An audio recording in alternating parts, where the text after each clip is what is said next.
She was Hollywood's perfect cute girl until she grew up. This is the Erin Moran story. She died in crushing poverty inside a dilapidated Indiana trailer park, evicted, depressed, and mocked by tabloids as a failure.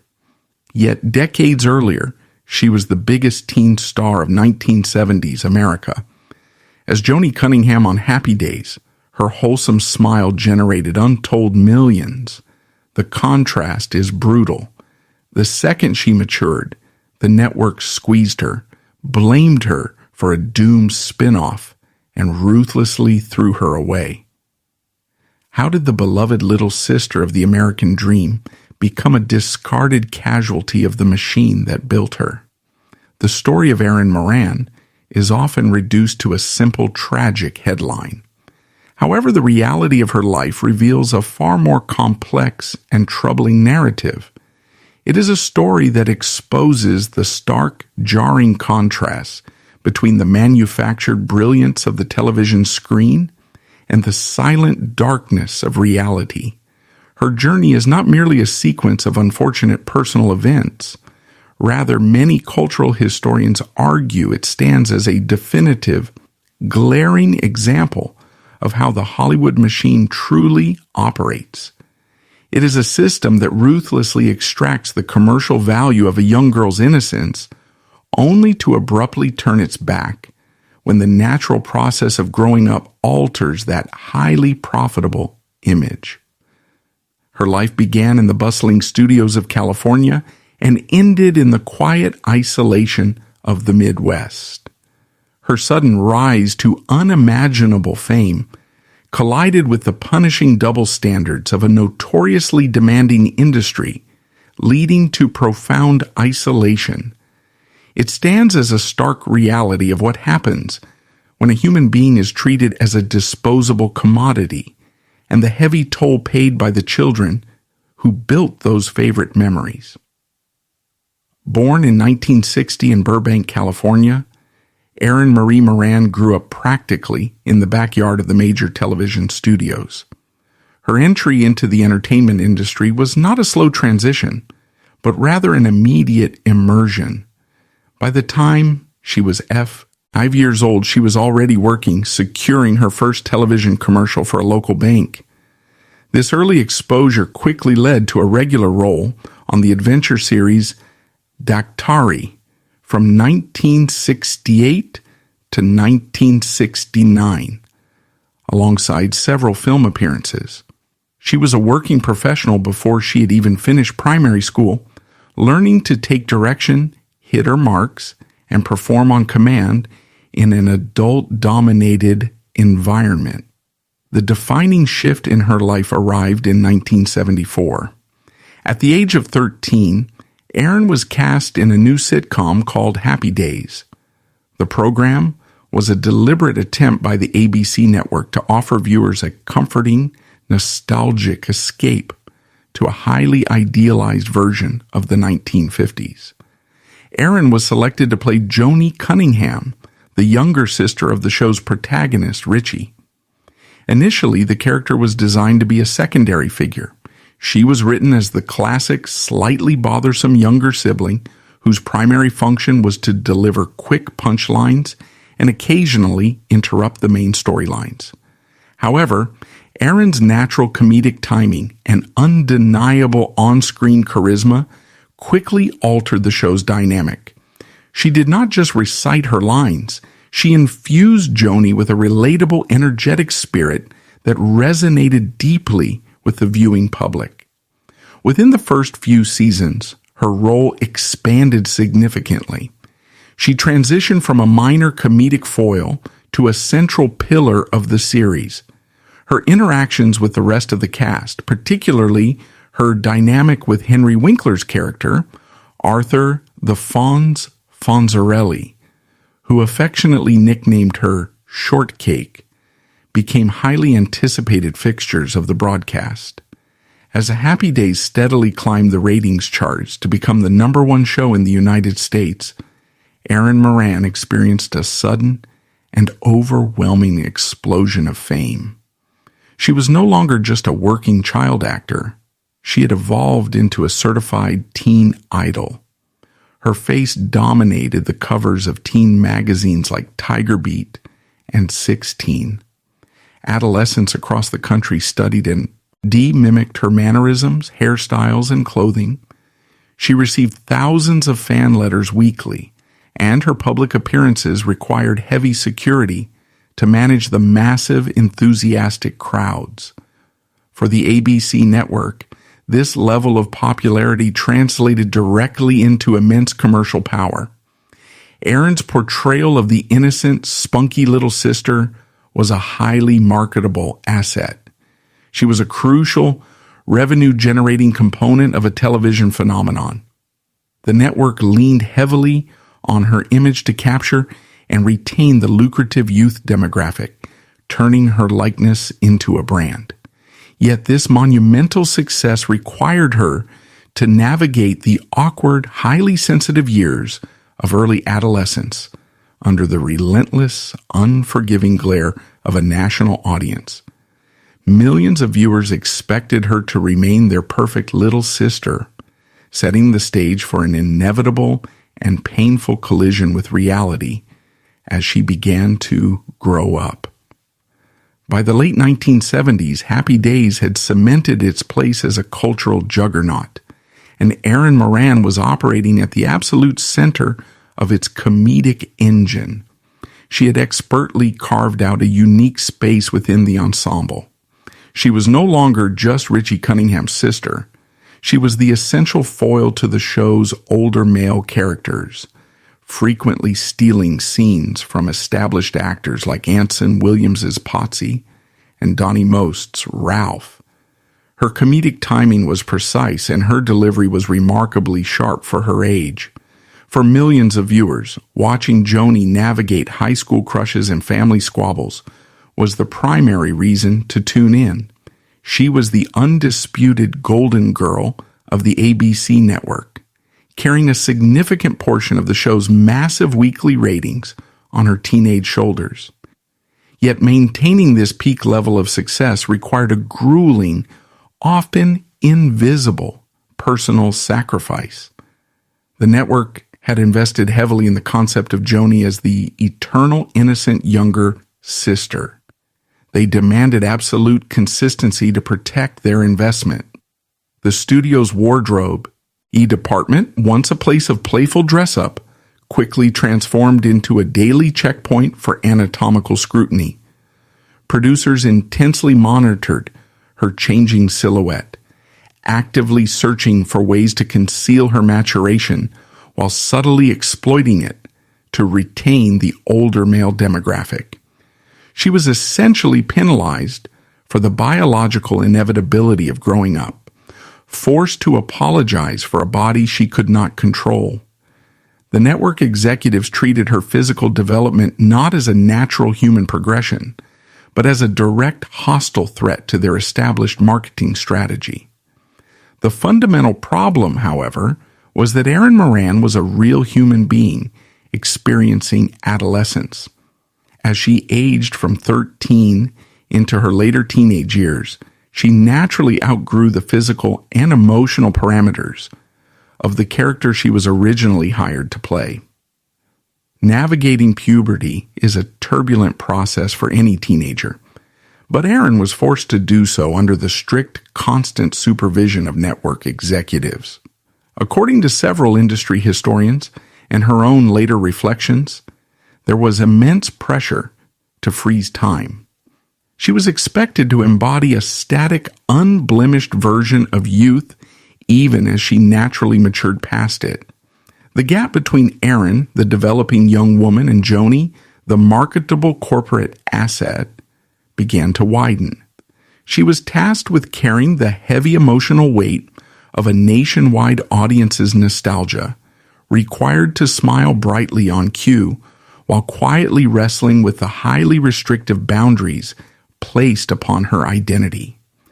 This era of immense television glory was not just a peak in her career, it was the incubator for the intense conflicting demands that would soon fracture her relationship with the industry. By the time the calendar turned to 1982, the landscape of American television was undergoing a seismic shift, and the executives at the ABC network were acutely aware of a looming problem.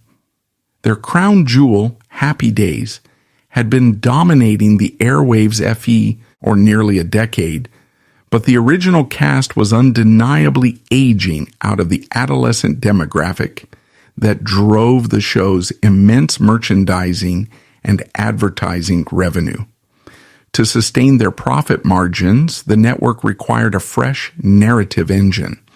They found their solution in the secondary subplot that had organically captured the audience's attention: the burgeoning on-screen romance between Erin Moran's Joanie Cunningham and Scott Baio's Chachi Arcola.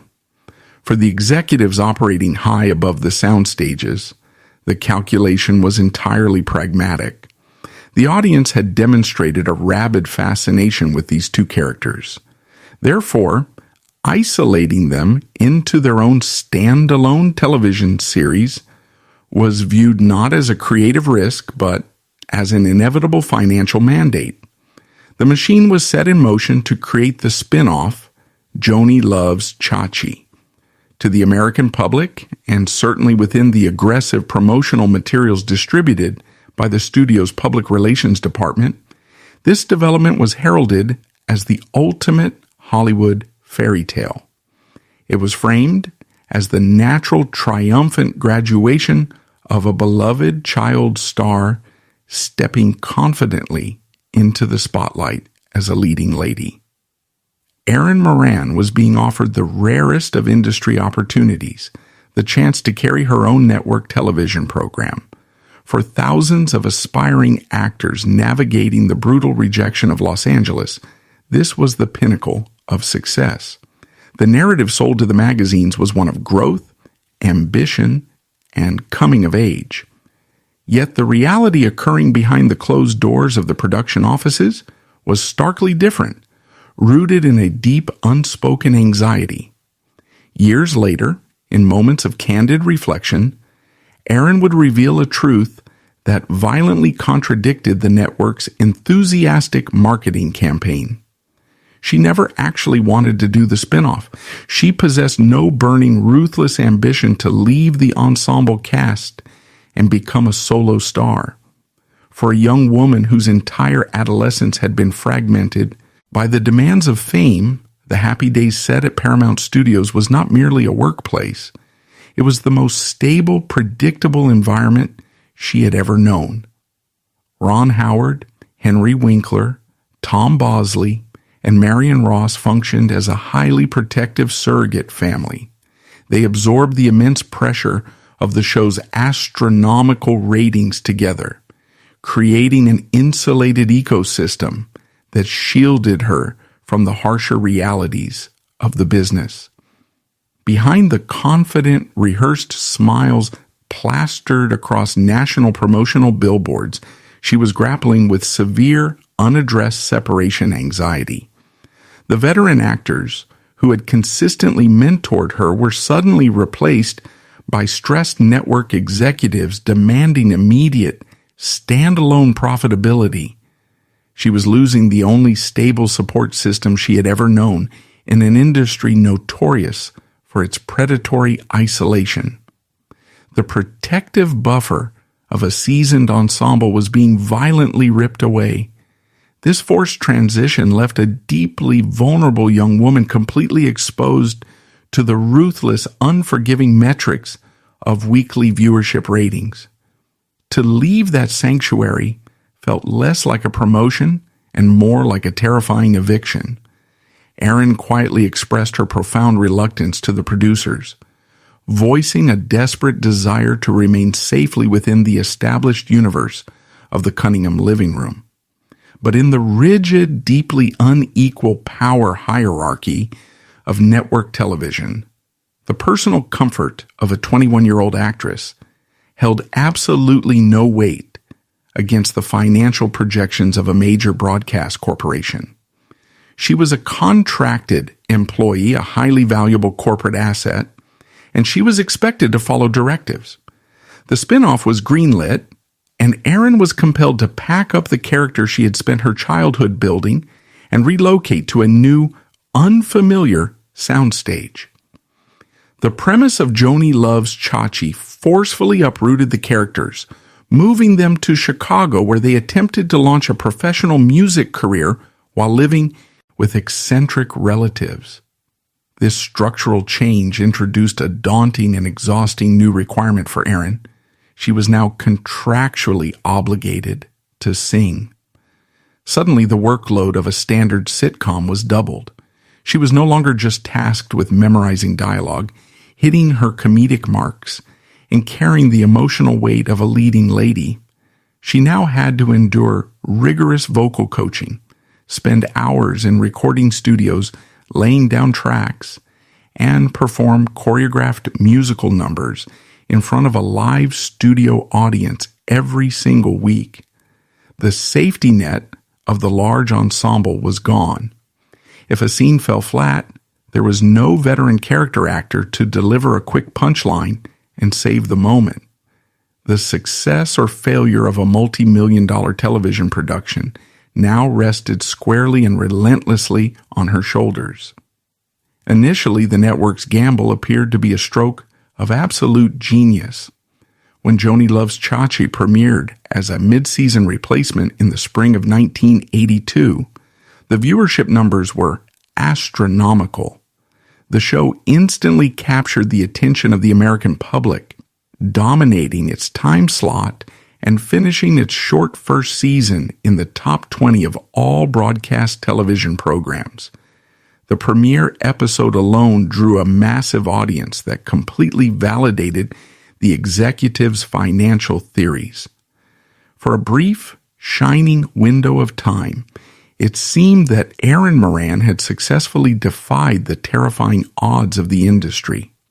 The early success brought a renewed wave of intense media scrutiny, fresh magazine covers, and the fleeting, dangerous illusion of permanent job security.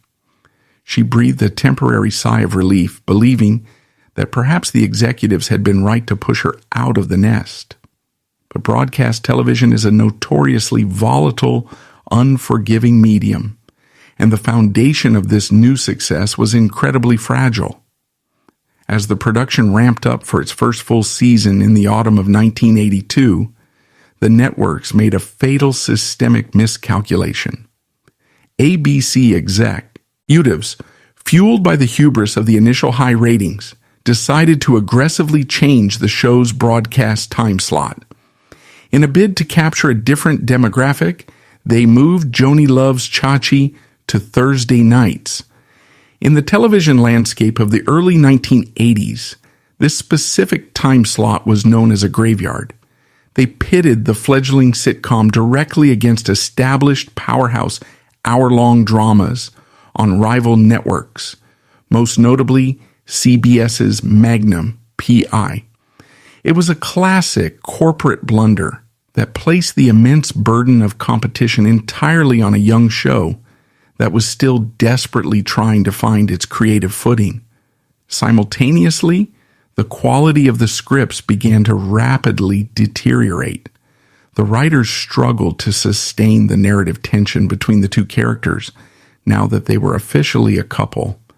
Critics and audiences alike began to note that the storylines felt heavily contrived, completely lacking the organic charm, warmth, and nostalgic innocence that had made Joanie and Chachi so universally beloved in their original context. Furthermore, the weekly musical performances, which had initially served as a novel marketing hook, quickly began to feel repetitive and entirely out of place for a traditional sitcom audience. The magical, effortless chemistry that Erin and Scott shared in short, concentrated doses on happy days simply could not stretch to sustain an entire half-hour narrative week after week. The consequences of these combined failures were immediate, severe, and highly public. The Nielsen ratings did not just slowly decline, they completely plummeted. The massive audience that had enthusiastically tuned in during the spring evaporated with astonishing speed by the winter. For Erin, the daily experience of going to the studio transformed from a daunting artistic challenge into a grueling exercise in professional dread. She was trapped on a sinking ship, fully aware that the very network executives who had forced her into the spinoff against H or Will were now actively losing faith in her ability to hold an audience. She watched as the scripts were rewritten frantically on the floor, as directors grew tense, and as the atmosphere on set became suffocated by the impending threat of cancellation. In 1983, after producing a total of only 17 episodes, the axe fell. ABC abruptly pulled the plug. Joanie Loves Chachi was officially canceled. The psychological blow of this failure cannot be overstated. For her entire conscious life, Erin Moran had known absolutely nothing but forward momentum and overwhelming success. Every time she had stepped in front of a camera since she was a toddler, the public had responded with adoration, and the studio had responded with validation. The cancellation of her spinoff was her first direct, brutal encounter with industry rejection. It shattered the carefully maintained illusion that she was an indispensable star.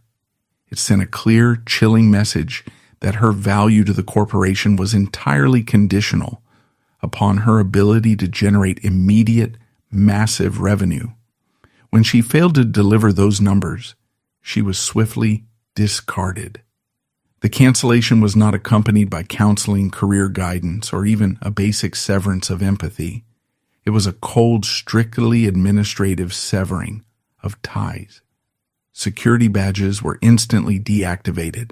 Dressing rooms were hastily cleared out by interns, and the executives who had championed the project simply stopped returning her calls. The sudden violent whiplash from being the centerpiece of a massive marketing campaign to an unwanted liability fundamentally shattered her trust in the Hollywood hierarchy. She learned exactly how fast a surrogate corporate family will disown a child when the profit margins inevitably dip. Following the total collapse of the spinoff, the network arranged for Erin and Scott Baio to be folded back into the parent show Happy Days for its final season. But the environment had fundamentally, irreversibly changed. Walking back onto the familiar soundstage was not the triumphant, warm return of a beloved family member. It was the awkward, highly visible retreat of a failed enterprise. The writers struggled to seamlessly integrate Joanie back into the Cunningham household. The character's brief flash of independence and adult responsibility had been revoked, and she was forced to painfully regress into the role of the younger sister, a role she had clearly outgrown both physically and narratively. This regression was a daily psychological torment played out in front of dozens of crew members. She had to stand on the exact marks where she was once the center of attention, now reduced to delivering forced single-line responses. The vibrant energy she used to bring to the set was systematically drained, replaced by a suffocating awareness of her own demotion. She was essentially a ghost haunting the very living room, set she had helped make famous. More tellingly, her treatment by the production staff shifted. Her screen time was noticeably reduced. She was no longer the focal point of the comedic subplots. The camera lingered on her less. The studio had tested her as a standalone commodity, found the financial results lacking, and quietly demoted her back to the background. This period marked a profound and permanent turning point in Erin Moran's life. The failure of Joanie Loves Chachi was not simply a minor misstep in a long career. It was the first undeniable, glaring sign of the industry beginning to wash its hands of her. She had been forced out of her safe harbor, blamed by proximity for the spinoff's failure, and returned to a show that was itself preparing to shut down. She was 22 years old, and she was watching the only world she had ever known actively prepare to move on without her. The drive back onto the Paramount Studios lot in the autumn of 1983 was one Erin Moran would later describe with a profound sense of heaviness. She was returning to stage 19, the exact physical space where she had spent the entirety of her adolescence, but the geography of power had shifted entirely. She was no longer the ascending star whose every comedic beat was heavily protected and promoted by network executives. Instead, she was returning to Happy Days for its 11th and final season, bearing the invisible yet incredibly heavy stigma of a failed solo venture. For the television executives orchestrating the show's final lap, her presence was suddenly viewed through a lens of strict, unforgiving pragmatism. She had tested the waters as a leading commodity, and in their purely financial estimation, she had not delivered the required numbers. The punishment for this perceived failure was not a sudden, dramatic firing. The television industry rarely operates with such clean breaks. Instead, what Erin experienced was a slow, agonizing process of professional marginalization. It is a specific type of cruelty executed through quiet, bureaucratic indignities. When Erin sat down for the first table reads of the new season, the reality of her diminished standing became starkly apparent on the page. The rich, multi-dimensional storylines she had previously enjoyed, the episodes centered entirely around Joanie's growing pains, her ambitions, and her perspective, were systematically erased. The writers, taking their direct cues from the network brass, simply stopped investing creative energy into her character. Joanie Cunningham was stripped of her agency.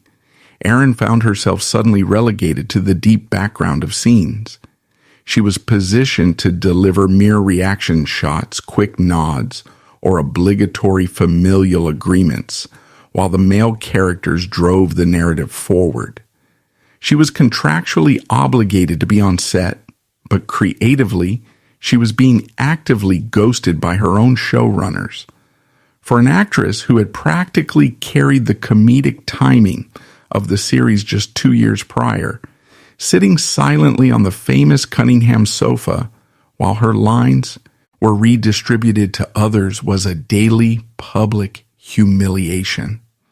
She was effectively forced to attend her own professional funeral every single week, smiling for the cameras while her artistic agency was systematically dismantled. The crew members who had once prioritized her lighting and camera angles now actively bypassed her to focus entirely on the remaining male leads. This silent, pervasive ostracization was a calculated power play designed to break her remaining confidence and ensure her complete compliance. It was a daily exercise in forced invisibility, requiring her to physically inhabit the exact space where she was once celebrated, only to be treated like an inconvenient piece of background furniture.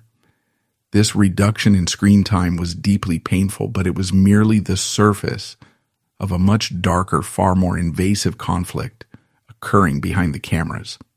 As the final season progressed, the relationship between Erin and the production executives devolved into a quiet, intense battleground regarding her physical appearance.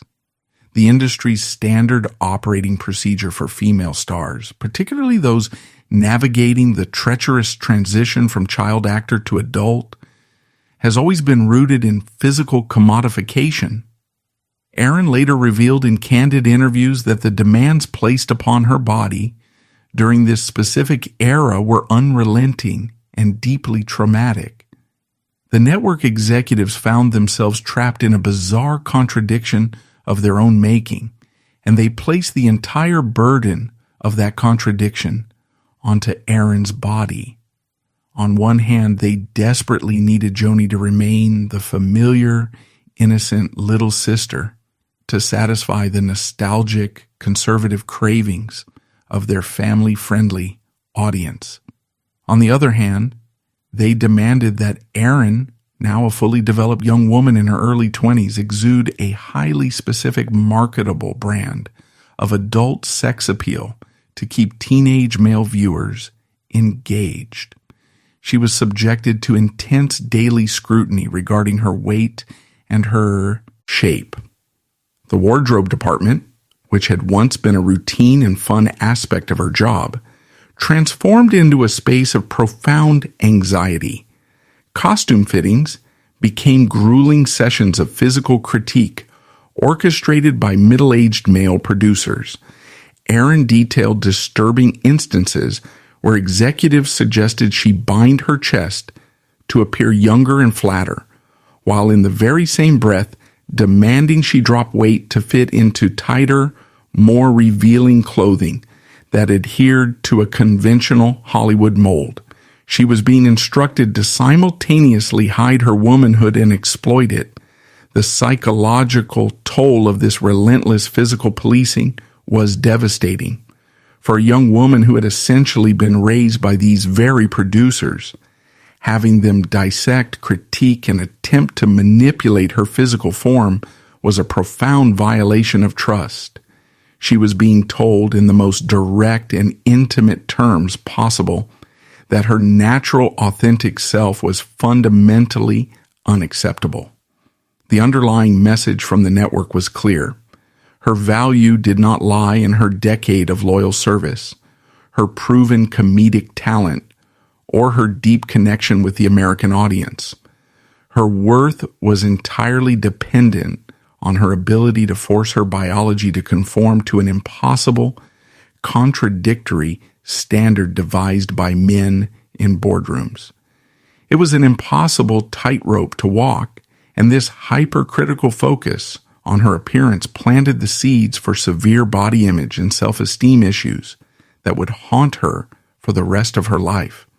As she quietly endured these physical and creative critiques, the interpersonal dynamics on the studio lot grew increasingly cold.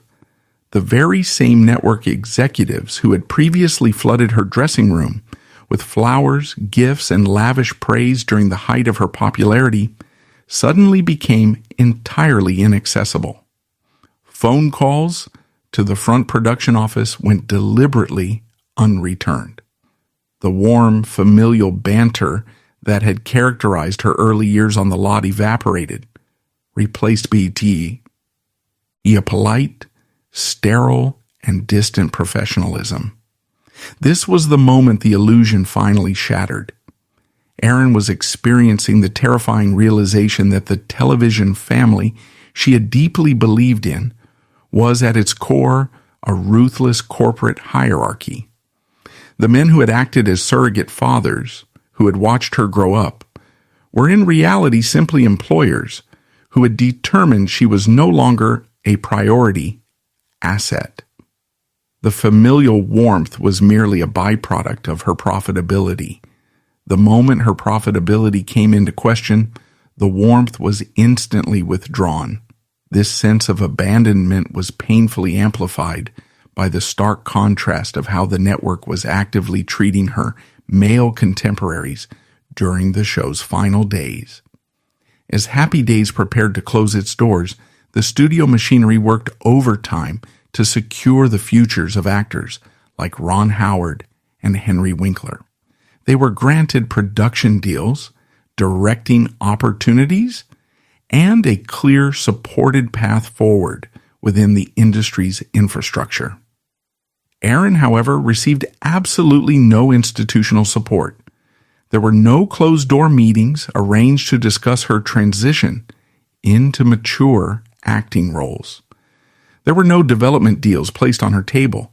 The network that had generated millions of dollars off her childhood had absolutely no strategic plan for her adulthood. When the final episode of Happy Days was filmed in the spring of 1984, the atmosphere on Stage 19 was thick with tearful farewells. popping camera flashes, and public declarations of lifelong bonds. The studio threw an elaborate, highly publicized wrap party to celebrate a decade of unprecedented television dominance. Speeches were made about family and legacy, but beneath the surface of the catered food and the press photographs, Erin Moran was staring into a terrifying void.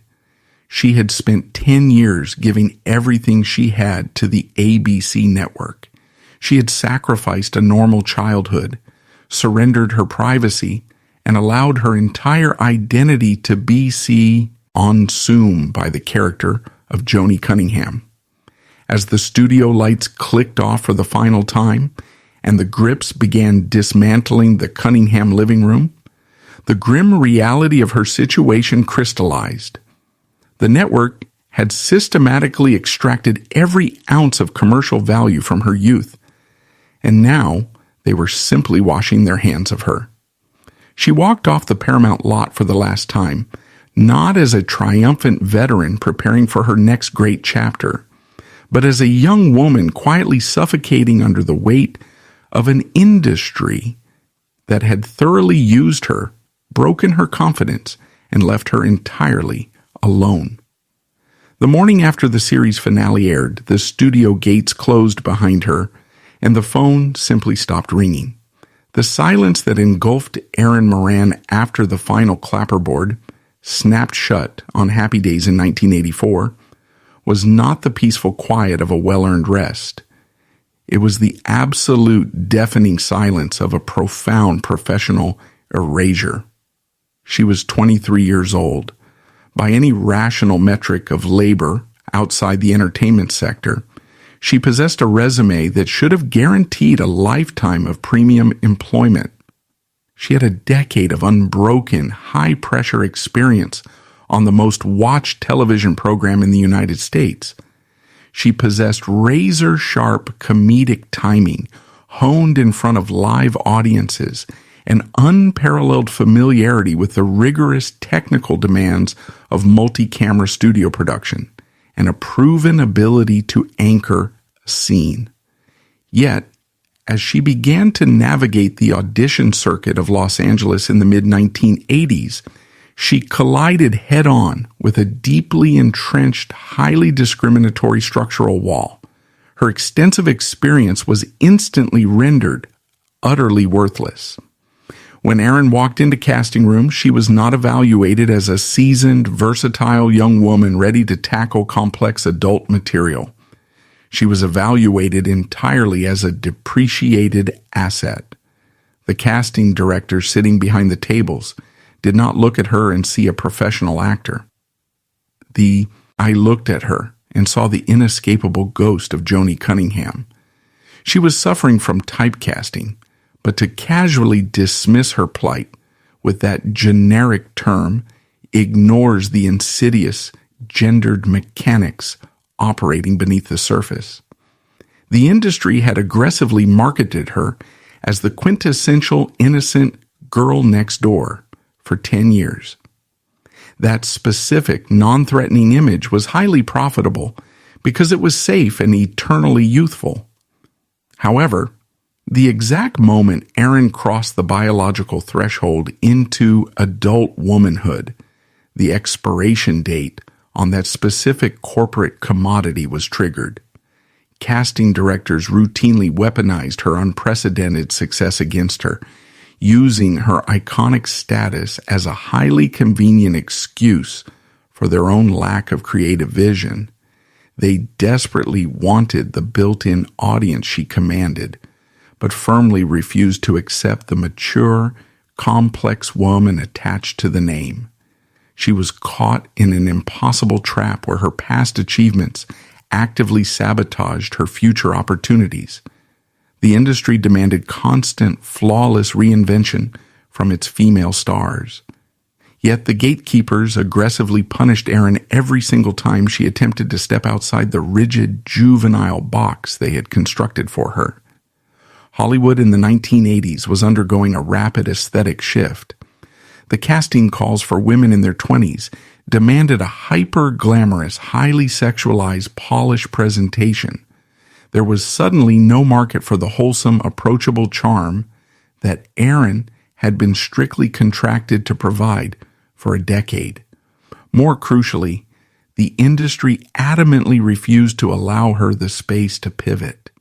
She found herself trapped in a unique, suffocating purgatory reserved almost exclusively for female child stars. She was no longer young enough to play the teenage daughter, but she was deemed entirely unsuitable for the rigid, stylized mold of the 1980s leading lady. The rejection she faced was not based on a lack of talent. It was based on a lack of imagination. From a system controlled entirely by older men, casting executives demanded a specific brand of aggressive adult sex appeal that contradicted her established public persona. When she could not instantaneously transform into this new, manufactured archetype, the studio doors were firmly bolted shut. The feedback to her agent was relentlessly contradictory. She was told she was too recognizable to blend into a new ensemble, yet not quite right to carry a new show as a mature lead. This specific type of rejection is uniquely corrosive because it weaponizes a performer's greatest triumph against them. Every audition door slammed in her face was a direct consequence of her doing exactly what the ABC network had demanded of her for a decade. She was trapped in a professional paradox where her unparalleled television success became the exact mechanism destroying her future prospects. The sheer injustice of this structural marginalization is magnified exponentially when placed in direct, unavoidable contrast with the trajectories of her male co-stars. A close examination of the men who walked off that same soundstage exposes the foundational hypocrisy and the rigid power dynamics of the entertainment business. The men of Happy Days were not cast out into the wilderness. They were seamlessly integrated into the upper echelons of the industry's infrastructure. Ron Howard, who had played her older brother, was never once forced to conform to an impossible shifting standard of male beauty. The industry recognized his intelligence, ambition, and institutional knowledge. Instead of policing his physical aging, the studio system handed him the capital and the resources to transition from a child actor to one of the most powerful film directors of his generation. Howard was invited into the boardrooms to discuss camera angles, script development, and production budgets. His transition from in front of the lens to behind it was actively facilitated by older executives who saw themselves in his ambition.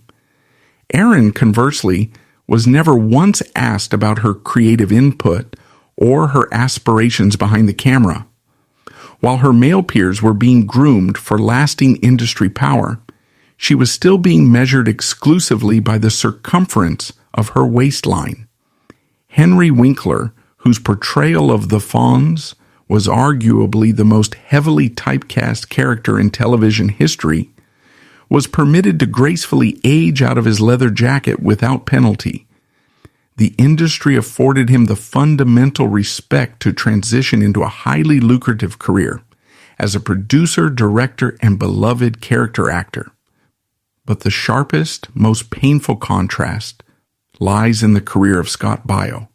He was her exact contemporary. He shared the exact same demographic appeal. He was the co-star of the exact same failed spinoff. Yet Baio experienced absolutely zero professional interruption. The failure of Joanie Loves Chachi did not adhere to him as a permanent stain. He was immediately handed the lead role in another syndicated sitcom, Charles in Charge, which ran successfully for years. The industry readily forgave his participation in a failed project. Unlike her male peers who received directing opportunities and studio backing, Moran's transition into her 20s met a closed ecosystem. The industry gatekeepers had successfully engineered her childhood appeal, but completely lacked the blueprint or the desire to market her reality as an adult woman. This double standard exacted a devastating psychological toll. Erin was forced to absorb the horrifying realization that her talent, her rigorous work ethic, and her decade of unwavering loyalty to the network meant absolutely nothing. She had played by all the rules. She had shown up on time, hit her marks perfectly, generated tens of millions of dollars in advertising revenue, and sacrificed her entire private life to the public eye. Yet she was being quietly, systematically blacklisted, not for a lack of ability, but entirely because of her gender and her natural maturation. She managed to secure a handful of fleeting, episodic appearances on established dramas like The Love Boat and Murder she wrote in the late 1980s. But these were not legitimate opportunities for career advancement.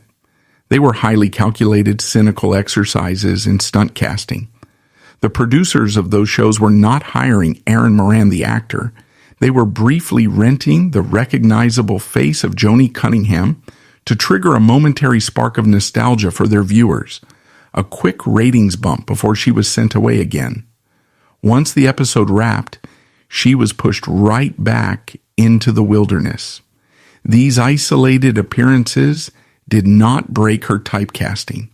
They actively reinforced it, cementing her status as a novelty act from a previous decade rather than a working professional in the present.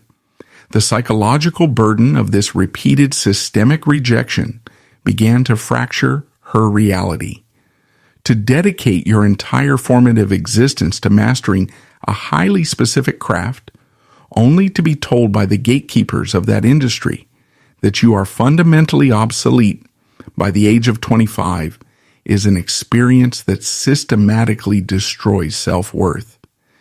Erin was effectively gaslit by an industry that blamed her for her inability to find work, framing her unemployment as a personal failing, a lack of hustle or appeal, rather than the direct result of a structurally biased machine.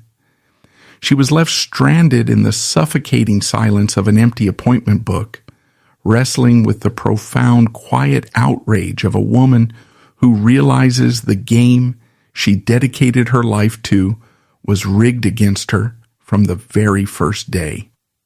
The cute and innocent girl had expired, and the Hollywood machine running with cold, calculated efficiency simply swept her off the factory floor without a second glance. The decades following her television career were an exercise in slow, methodical erasure. As the 1980s bled into the 1990s, and then the 2000s, the silence of her calcified into a permanent state of being.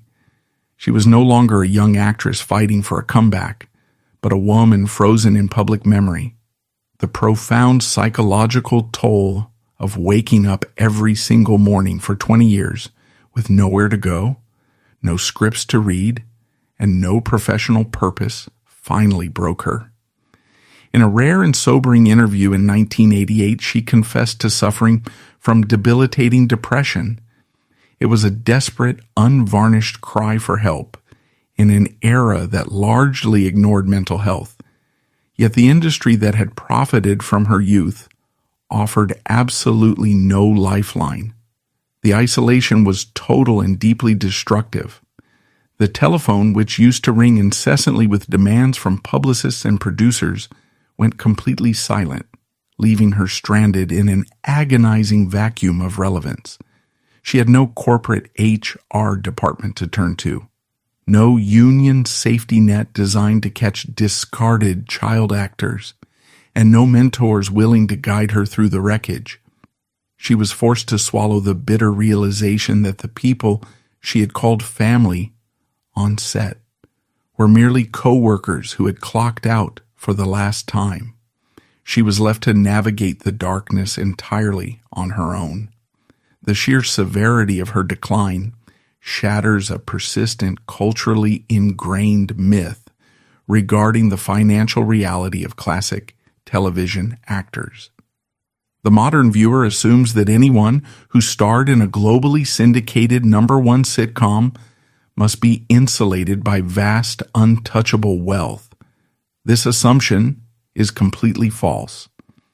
The actors of Erin Moran's era were operating under archaic, highly restrictive contracts. They were essentially wage laborers. They received a standard episodic salary and a heavily capped scale of residual payments that expired after a certain number of reruns. Once that contractual cap was reached, the television network continued to broadcast the program around the world, generating hundreds of millions of dollars in pure corporate profit, while the actors whose faces carried the show received absolutely nothing. Erin Moran did not possess a modern syndication fortune. When the studio gates closed, her income stream was immediately and permanently severed.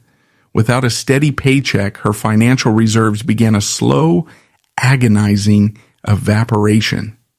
She was a woman living in the expensive reality of Southern California, attempting to stretch a 1970s salary across the decades of her adult life.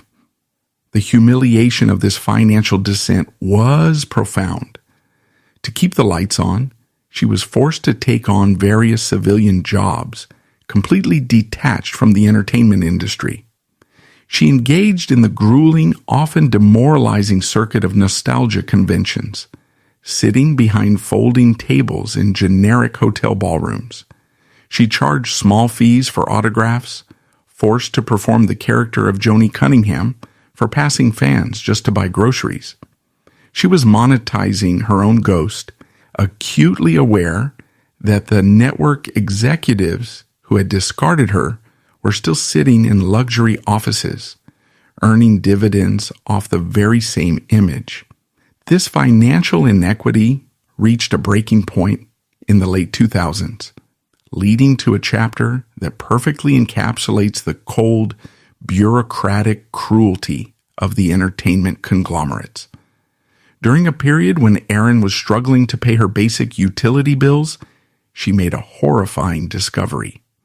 The CBS Corporation, which had acquired the rights to the Happy Days franchise, was aggressively utilizing her likeness on highly lucrative casino slot machines, DVD packaging, and apparel. Her original contract clearly stipulated that she was owed a percentage of merchandising revenue that used her specific face. Yet, the corporation had simply chosen to ignore this clause for years. They were literally using her teenage smile to fuel gambling machines in Las Vegas, generating unshared fortunes, while the actual woman behind the smile was facing financial ruin. This glaring financial theft highlighted the ultimate unvarnished hypocrisy of the Hollywood machi. The network clearly still considered Joanie Cunningham an incredibly valuable asset, actively exploiting the character to generate millions in the adult gambling sector. Yet they simultaneously deemed the living, breathing human being who actually created that character to be completely worthless. It was a clinical, highly disturbing separation of the profitable product from the human creator. The executives were perfectly willing to let Erin Moran face literal homelessness, as long as the disembodied image of her youth continued to pad their quarterly profit margins. In 2011, Erin joined her former castmates Marion Ross, Anson Williams, and Don Most in a multi-million-dollar breach of contract lawsuit against CBS. This litigation was not merely a dispute over ledgers. It was a desperate fight for fundamental human dignity. The legal battle that followed was grueling and deeply insulting. The corporation initially tried to dismiss the actors entirely. When a judge refused to throw the case out, CBS deployed a deeply cynical tactic. They admitted they owed the cast money, but argued the amount was negligible. In a move of staggering corporate arrogance, the studio's initial settlement offer to the people who had built their billion-dollar franchise was roughly $8,500 each. After a protracted and exhausting standoff, the two sides reached a settlement in the summer of 2012. The final payout was approximately $65,000 per actor.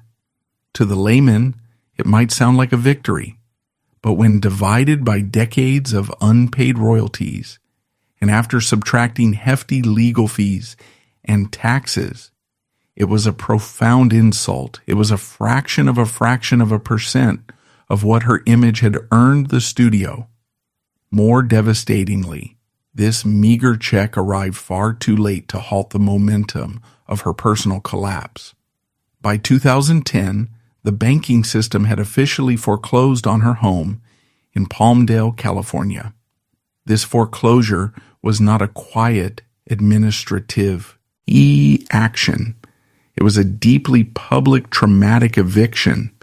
Losing her home was the ultimate physical manifestation of losing her foothold in society. The foreclosure notices taped to her front door served as a grim, undeniable ledger of her downfall. She was forced to pack up the remnants of her life, physically stripping away the last vestige of her Hollywood stability. With her California ties permanently severed and her finances decimated, Erin and her second husband, Steve Fleischman, were forced into a desperate retreat. They packed their remaining belongings and fled the state entirely, relocating to a rural trailer park in New Salisbury, Indiana. The geographical shift mirrored her psychological collapse. The distance from the manicured, sunlit lots of Burbank to the gravel driveways and harsh winters of a Midwestern trailer park is immeasurable. She moved into a small, aging mobile home owned by her ailing mother-in-law. Her life was instantly reduced to the grueling, invisible daily routine of severe poverty.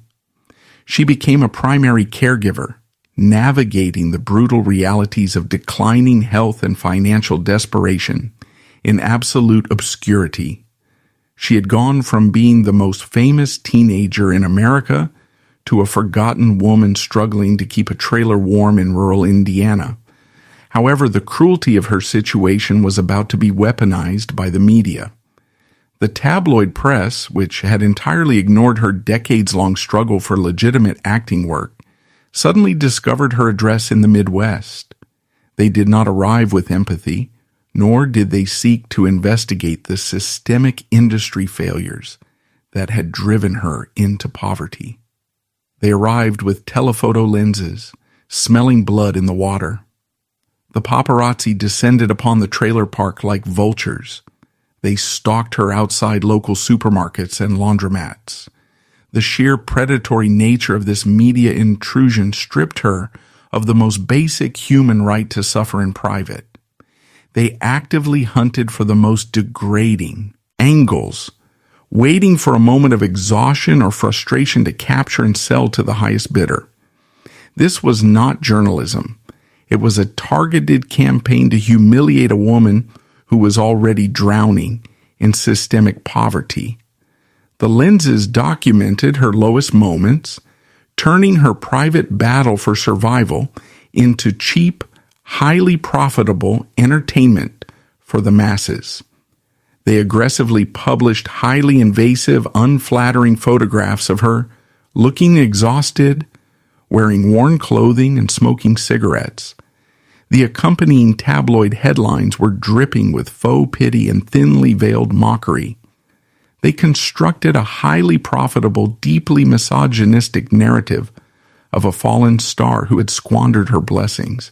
They framed her crushing poverty not as a structural tragedy, but as a direct result of personal failure.